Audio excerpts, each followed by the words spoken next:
Mount Batong Amat o Mount 387.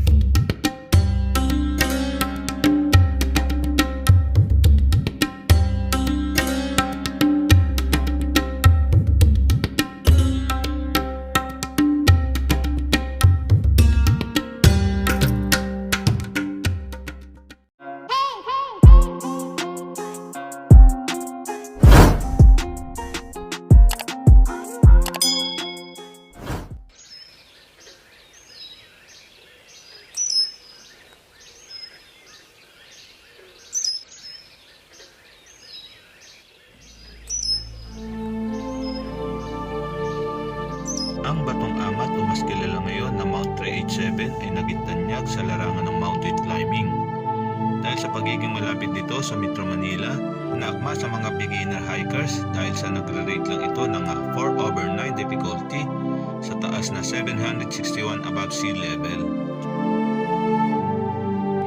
At kung ikaw ay manggagaling ng Manila, maglalakbay ka ng humigit 4 na oras depende sa bilis ng iyong biyahe bago mo marating ang jump-off site sa barangay Puncan, Caranglan, Nueva, Ecija.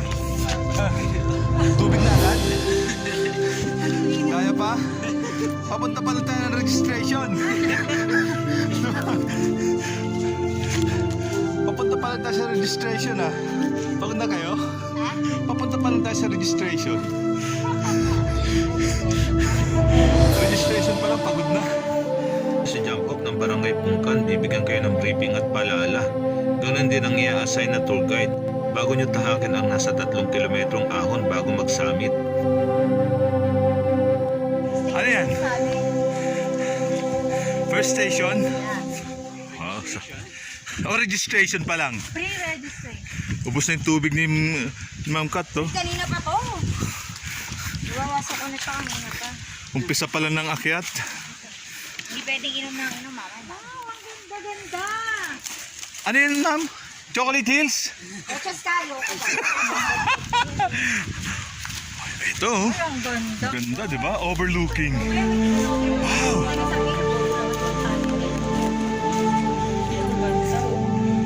Ayun na yung National Road. Grabe.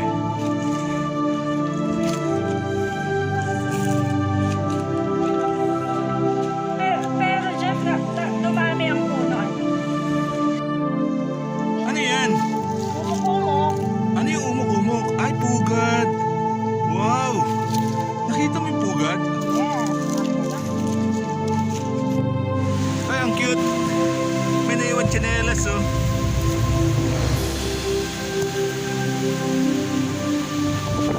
May picture taking pa. May hawak pa siyang nest ng ibon. Nahulog lang yan, nadaanan namin. Laki ng puno. Nakakatuwa itong puno na to. Sana kong putulin. Sarap dito. Hangin. Malamig ang simoy ng hangin, presko. Walang polusyon. Tapos paligid na ito yung pakyat. Ayun na yung mga kasama namin. Taas. Alright. Malapit na tayo sa summit. Tara.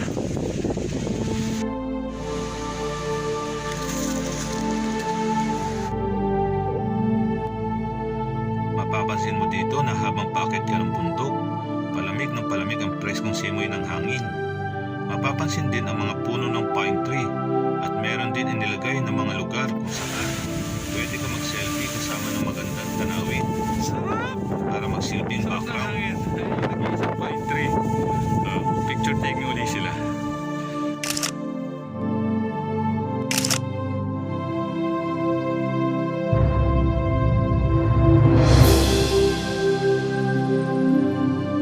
Sasabihan na naman ako ni mama.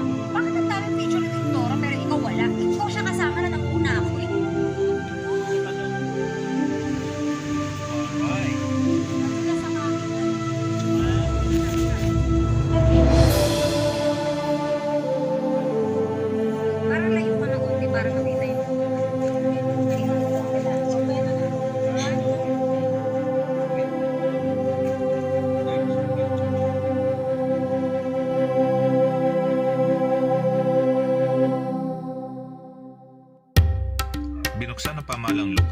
mountaineers ang Mount 387 noon pang Enero 2017 at mula noon marami nang bumibisita sa lugar na ito.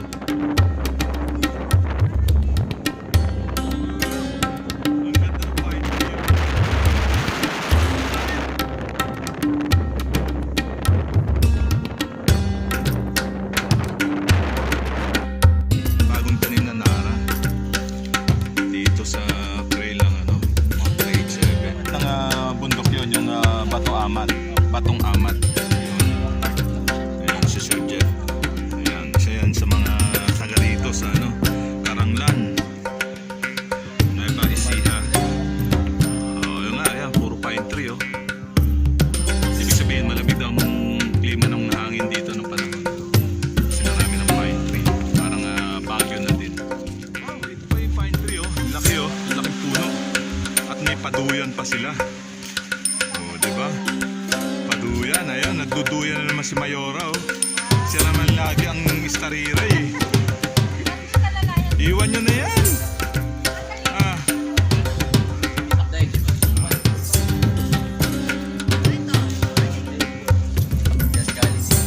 May ibig sabihin may bukal dito. Yung Ayan So ibig sabihin, pero ito pag binuksan may laman tubig to. May tubig pag binuksan yung gripo? Ay, putol yung tubig. Ayan. Ayan si Kuyang Kuya, ano pangalan mo, Kuyang? Maxine po. Maxine yan. Isang batang anong lugar niyo sa inyo? Puncan. Dito sa Caranglan. Ayan. Kasama mo, anong pangalan niya? George. Si George. Kaway nga, George. Ayun si George. Ayun. Ito yung view ng Chocolate Hills dito sa north. Lakas ng hangin. Ang hangin tapat pero malamig. Malamig ang simoy ng hangin. So hindi pa ito yung lugar na ito. Hindi pa ito yung summit. View deck lang ito ng pupuntahan nating mountain trail. Yes, summit na kami. Ito yung marking. Batong Amat. Peace Park, kalinga sa kalikasan ng Puncan. Ito na yung summit. Kaligid. Sa summit, malaya kang mag-camping kahit pa overnight para masilayan mo ang pagsikat at paglubog ng araw. Pero ang pinagmamalaki ng lugar na ito bukod sa summit, ang tinatawag na Chocolate Hills of the North at ang napakalinaw at napakalamig na tubig ng Aloha Falls. Napakalakas ang hangin. Try ko magpalipad ng drone. Times are late under the moon, and I thank God I'm breathing, and I pray don't take me soon, 'cause I am here for a reason. Sometimes in my tears I drown, but I never let it get me down. So when negativity surround, I know someday it'll all turn around, because all my life I've been waiting for, I've been crying for the people to say that we don't wanna fight no more, there'll be no more war, and our children will play one day, one day, one day, one day, one day, one day. It's not about win or lose, 'cause we all lose, but defeat on the souls of the innocent, blood-drenched pavement. Keep on moving, though the water's still raging, and in this place you may lose your way, your way. Might drive you crazy, but don't let it slip you away, no way. Sometimes in my tears I drown, Chocolate Hills let ng it get Norte. me down. So when negativity surrounds, Ito yung I know someday Lover's Tree. it'll all turn around, Pine tree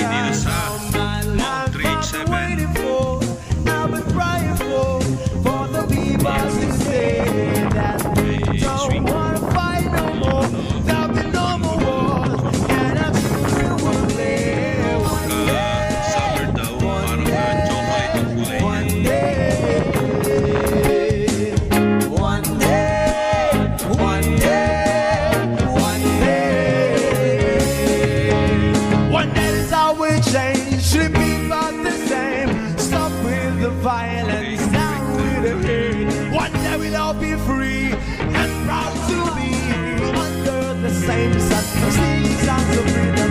Why yo?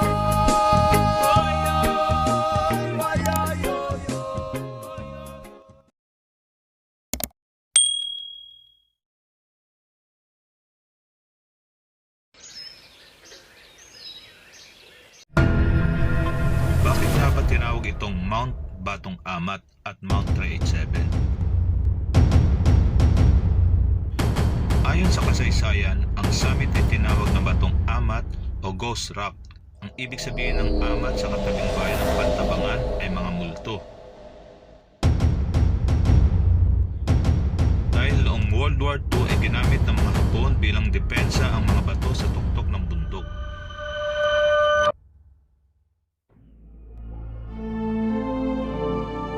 Pinangalanan naman ng Mount 387 dahil kumakatawan sa kabuang lawak ng bulubundukin ito na umabot ng 387.9 hektaryeng lupain na sakop ng Carvalho Mountain Range ng bayan ng Caranglan, Nueva, Ecija.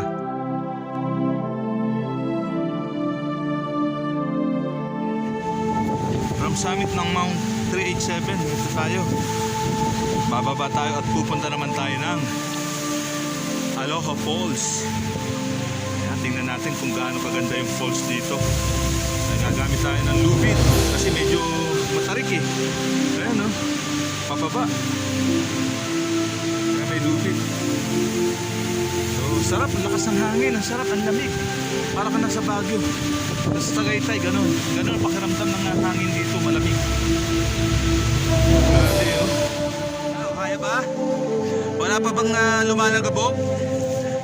Ang tarik dito, buti na lang hindi umulan. Kung umulat, basa yung lupa. Nako, ang dulas nito. Nagtanggal ang tsinelas. Hindi na kinayang tanggalan yung tsinelas. Sunflowers. Oops.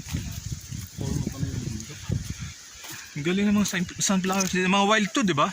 Hindi naman itong mga tinanim eh. Wild sunflower.